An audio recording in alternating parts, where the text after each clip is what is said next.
Hi everyone, it's Lori with Spirit Keeper Animal Sanctuary, and I thought I would give you an update on how the rescued snakes are doing. Again, on April 14th/15th and into the 16th, a transport team from Spirit Keeper Animal Sanctuary's emergency response team went into the Midwest and assisted law enforcement with the confiscation of 67 snakes and a parrot.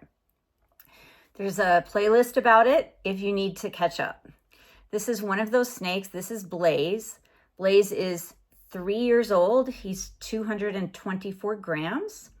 And you saw his sister, his half-sister Ripley, in Bob Bledsoe's Green Room Pythons video this past Monday, if you watched that. And in that video, I said mistakenly that Ripley was 2 years old. She's actually 3 years old, and she is 125 grams. She was one of the most severely emaciated snakes from the group. And her half-brother here is doing a little bit better, faring a little bit better. He is a few grams heavier. So she's 125 and he is 224. So he's almost 100 grams heavier than her.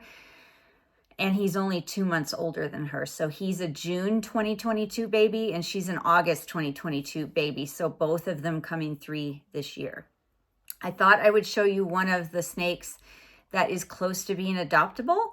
I cleaned his enclosure a little while ago and I was able to get some footage of him and shows you what we're keeping the snakes in. We do not use racks here. But the snakes are in quarantine. They are being treated for mites and various other things, stomatitis, respiratory symptoms, etc. So they can't be in a completely naturalistic enriched habitat. So we are using grow tents, sizes 3x2x2, 4x2x2, and 5x2x2. And they're getting paper towels or pillowcases for substrate until we are certain the urates and feces look good and the mites are gone. And they obviously have water. We're using cardboard boxes for hides, but very soon when they're cleared to have more, we have had a bunch of people donate decor for the enclosures for the grow tents. So they're going to have some decor and they're going to have some substrate. We just have to get them squared away first, but they definitely have humidity. They have space to move around. They can see out. We can see them. It's really working out well. So let's take a look.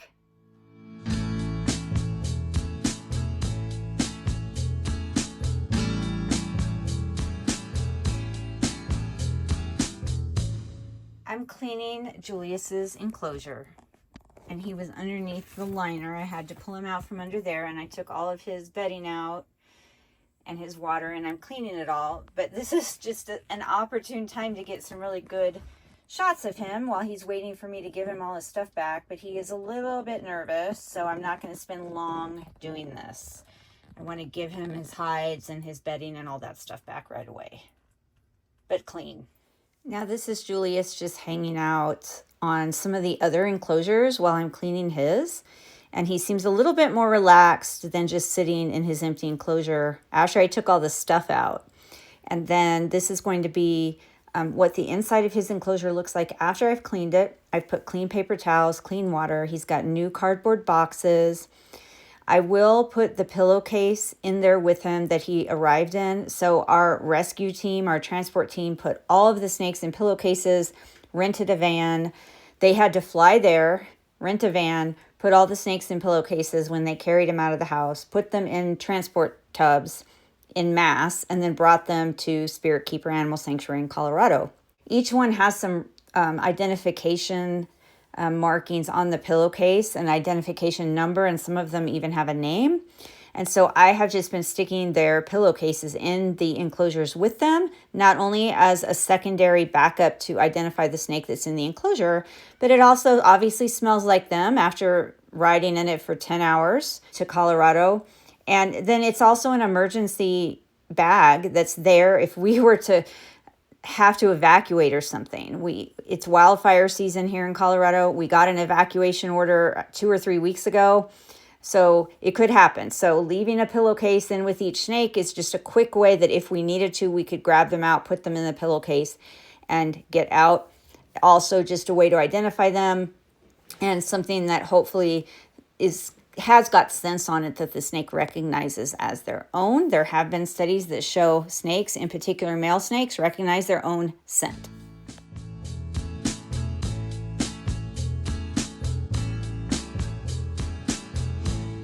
Okay, you guys, so I hope you enjoyed that and you got a sneak peek into our rescue room and the portable trailer that we had to set up last minute to intake 67 snakes all at once.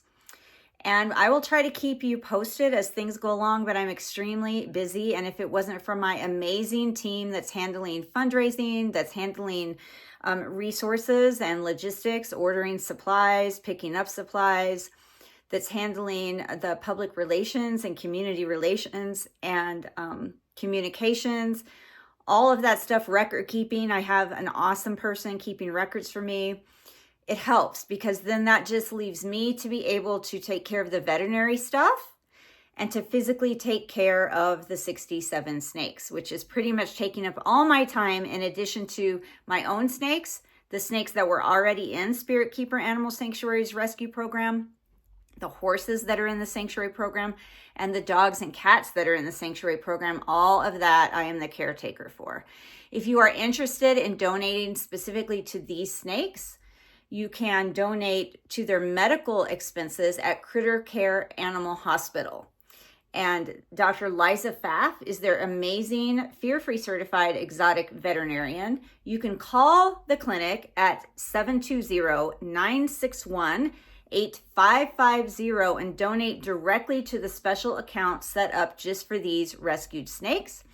If you want to donate to them so that we can use the money for feeders or other resources, you can use our PayPal Giving Fund link, which is on our website homepage at spiritkeeperanimalsanctuary.org.